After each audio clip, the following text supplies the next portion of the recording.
7 अक्टूबर से शुरू हुआ गाजा जंग के 60 दिन पूरे हो चुके हैं और इस बीच ये जंग खत्म होने का नाम नहीं ले रही है।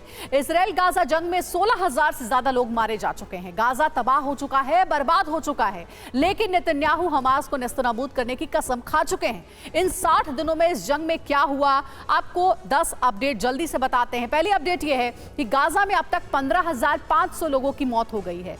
करीब 5,000 हमास के लड़ाके ढेर किए जा चुके हैं। 1200 इजरायली नागरिक भी मारे गए हैं। गाजा में 10,000 हवाई हमले अभी तक हो चुके हैं।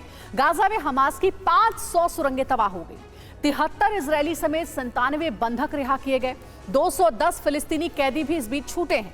वहीं 143 बंधक अब भी हमास के कब्जे में ही हैं।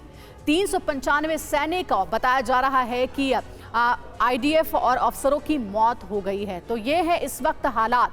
और पहली बड़ी खबर ये कि हमास को खत्म करने का आईडीएफ ने अब प्लान तैयार कर लिया है।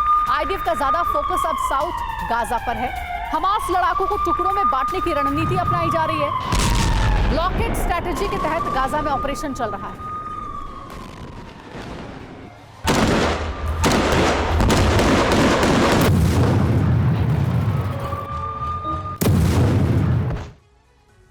तो हमास के खात्मे का आईडीएफ प्लान क्या है, जल्दी से आपको बिग वॉल पर सारी डिटेल्स बता देते हैं। देखिए, जानकारी ये मिल रही है कि सबसे पहले क्या होगा, गाजा को कई हिस्सों में आईडीएफ यानी कि इजराइल डिफेंस फोर्स बांटेगी हमास के खात्मे के लिए। उसके बाद ब्लॉकेड स्ट्रेटेजी के तहत गाजा में ऑपरेशन शुरू होगा। इस स्ट्रेटेजी के तहत अब हमास के ठिकानों को खत्म किया जाएगा।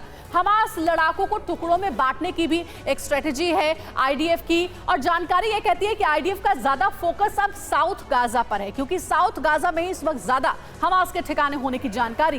ग्राउंड ऑपरेशन से पहले दक्षिण में एयर स्ट्राइक लगातार आईडीएफ की ओर से की जा रही है। चुनिंदा ठिकाने निशाना भी बनाए जा रहे हैं। तो ये है इस वक्त हालात।